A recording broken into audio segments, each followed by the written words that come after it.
Boondock.com. Confederation for the Mental Patient. Okay, so I'm here with Mark Gorlecki. You know him as the Boondock Bandit. Hey, Mark. Go on. Great. We wanted to hit you up before the release of your debut music video, 365. But before we get into that, people want to know a bit about you. So, can you tell me a bit about what started you in the music world? Basically just started, I was really at a very low point in my life last fall, and I was having trouble talking about my feelings to certain people and things like that, and so I really just started writing my feelings on paper, and then I just started recording myself on my phone, and then I went from my phone to studio, and that's just really become my therapy, and that's what helps me, so that's how I started my music. Are you willing to tell your fans a little bit about what the low points in your life were like, or what they were about? Yeah, it's like pretty much what everybody has gone through at some point in their life. Couldn't find a job. My fiance left me at the time. Was really struggling with my sobriety with alcohol and different drugs and things like that. And just a struggle that pretty much everybody's gone through at some point. I just didn't handle it, I guess, the most successful way. On issues about sobriety and about struggles with life, is that what your music reflects? Absolutely, like that's the whole theme of my music, and that's really the people I'm trying to speak to with my words is like let them know that, because that's the thing about drugs and alcohol, like it isolates the person so much, and they feel like the drug is their only friend, or the alcohol is their only friend, and it's the only way they can face their problems. But you know, if they listen to my music for a couple minutes and know that I've gone through the same thing and I made it out of it, then hopefully I can give them a little bit of hope, you know. Making it out of it's important. So at this point in your life, are you sober? Have you gone through any sort of help, or? Yeah, I mean, and that's the whole idea of 365 is talking about my relapse. I was sober for like 3 months, and then just went downhill. I don't really know what sparked it, to be honest with you. But yeah, I relapsed, and now I've been clean for I think 2 months now. But the whole idea of 365 is talking about my relapse and how disappointed I was in myself, and how negatively everybody looks at you when you screw up, you know. And that's a problem with society, is like they're the first person to judge, but like they're the last person to help you.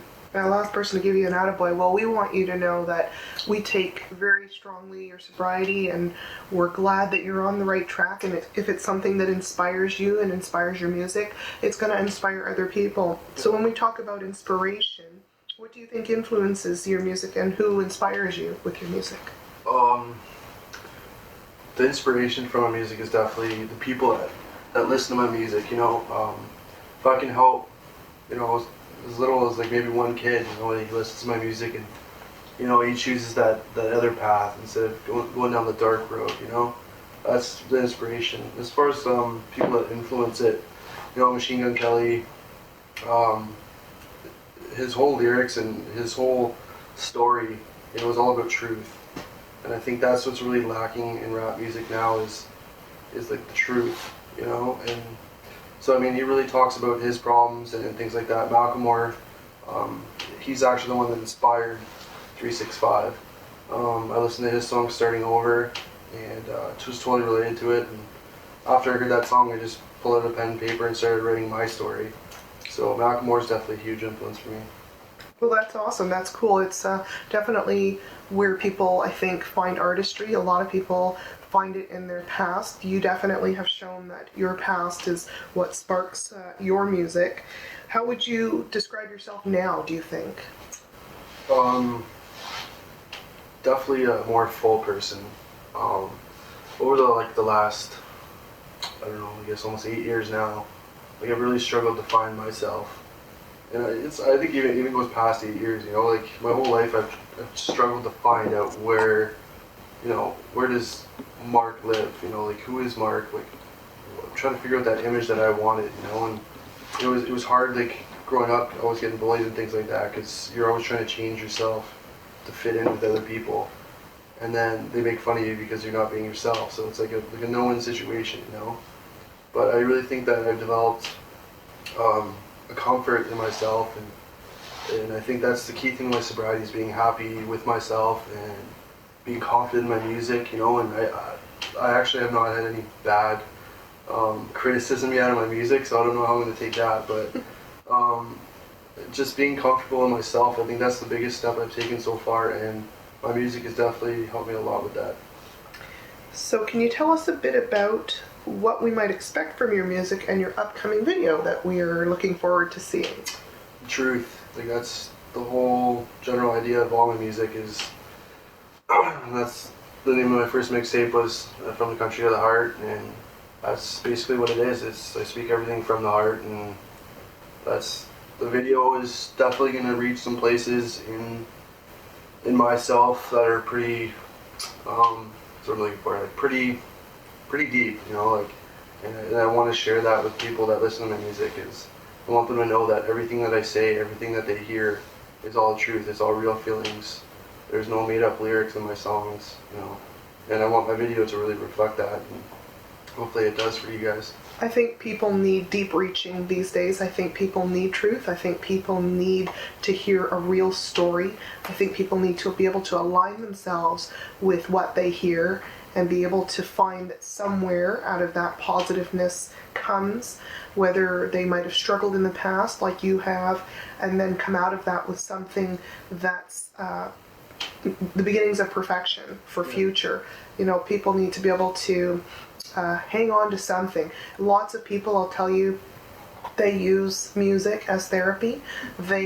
We've all been there. We've been in our vehicles driving down the road listening to something because we've had something horrible happen to us, and we always reflect on the things that we hear. Is that something that you think people should be able to do with your music? Yeah, for sure. And I mean, it's my music is different in the sense that, you know, like I wasn't raised, you know, in the projects, and I wasn't raised ghetto or anything like that. Like, I was raised in an upper middle class house and things like that, but like I faced real struggles that anybody can face. Mm-hmm. You know, so I mean, you don't have to be from the lower classes of life. You can be from any class of life to have had struggles, and you're not invisible to the world just because you've had, you know, a normal upbringing as a kid. Yeah. And then think that I think for a lot of people like yourself, people have expectations that you had a good life, so therefore there's nothing that goes wrong in those kind of lives, right? Exactly, yeah.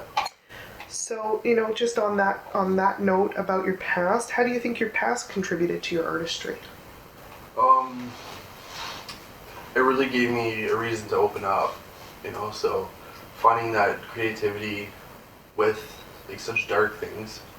And you look at like artists like Eminem, you know, like, I mean, he's the master of that, of taking dark things and making them into like positive scenarios, or, you know, just really laying it all down on the line on the song, you know. I think the artistry really comes out in the aspect of how I can take those times and then put it into music. You know, that's really hard for a lot of people to talk about their problems, and that's sure as hell my problem. So like, my notepad is my therapy. Do you think this has changed you? Definitely. I think everybody's noticed that over the last little bit. Like, I've really fixed my relationship with my mother. You know, we've really started to bond over the last little bit, and, you know, like, there's a lot of confusion saying that, like, I hated my mom and things like that. I don't know who wrote that on the internet, but somebody did. I never hated my mom. I just had regular problems that everybody else does with the parents, you know, like everybody rebels. Sure.